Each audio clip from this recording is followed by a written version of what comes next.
ఇక్కడ ఇంకోటి ఏంటంటే మనకు ఈ ప్రాంతంలోనే శ్రీ బాల పార్వతీ సమేత శ్రీ జలధీశ్వర దేవాలయం అయితే ఇక్కడ మనకు కనిపిస్తూ ఉంది. ఈ ఈ దేవాలయం వచ్చేటప్పటికి క్రీస్తు శకం 2వ శతాబ్దానికి ముందే ఉనికిలో ఉన్న ఆలయం అంట ఫ్రెండ్స్ ఇది.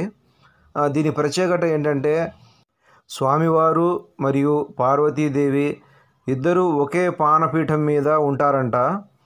మనకు అలా చూడటానికి ఎక్కడా కనబడదంట ఫ్రెండ్స్.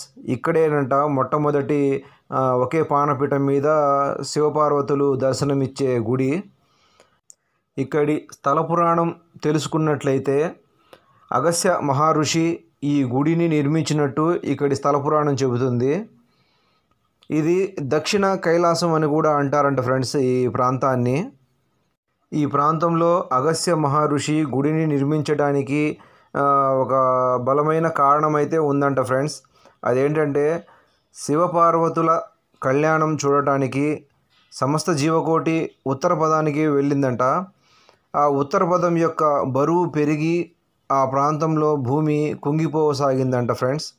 అప్పుడు పరమేశ్వరుడు అగస్త్య మహామునిని పిలిచి దక్షిణ ప్రదేశంలో ఒక పుణ్య ప్రదేశంలో ఏకపీఠంపై పార్వతీ పరమేశ్వరుని భక్తి శ్రద్ధలతో పూజిస్తే తమ కళ్యాణ భాగ్యం లభిస్తుందని చెప్పారంట.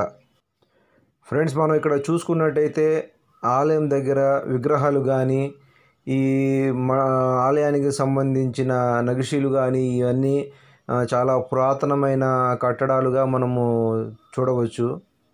ఇక్కడ మనం చూసుకున్నట్టయితే ఈ గుడి ప్రాంగణంలోనే ఇక్కడ సంతానం లేని వారికి ఈ మనకు కనబడుతున్న నాగేంద్ర స్వామి ఈ పుట్ట దగ్గర మనం పాలు పోసుకొని ఏదైనా అనుకుంటే పిల్లలు కలుగుతారని చెప్పి ఇక్కడ మంచి నమ్మకం అయితే ఉంది ఫ్రెండ్స్. ఇక్కడ అలాగే భక్తులు కూడా తమ కోరికలు తీరిన తర్వాత మొక్కుబడులు తీర్చుకుంటారంట ఇక్కడ.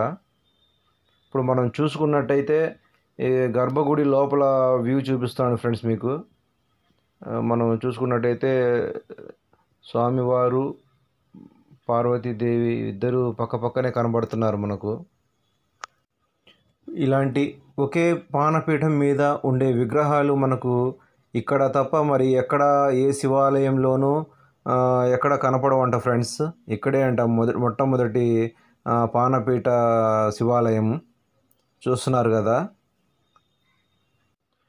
పురాణాల ప్రకారము ఇక్కడ చెప్పుకునేది ఏంటంటే ఈ గుడి అనేది ఒక సముద్రపు ఒడ్డున నిర్మించడం జరిగిందంట ఫ్రెండ్స్. ఇది 2వ శతాబ్దంలో ఈ ఘంటసాల ప్రాంతంలో ఓడరేవు అనేది ఉండేదంట.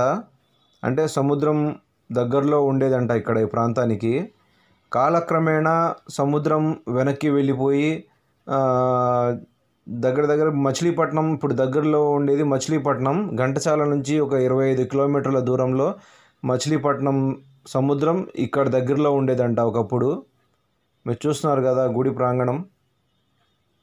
ఫ్రెండ్స్, ఈ వీడియో కనుక మీకు నచ్చినట్టయితే లైక్ చేయండి, షేర్ చేయండి, నా ఛానల్ సబ్స్క్రైబ్ చేసుకోండి. అలాగే బెల్ సింబల్ని క్లిక్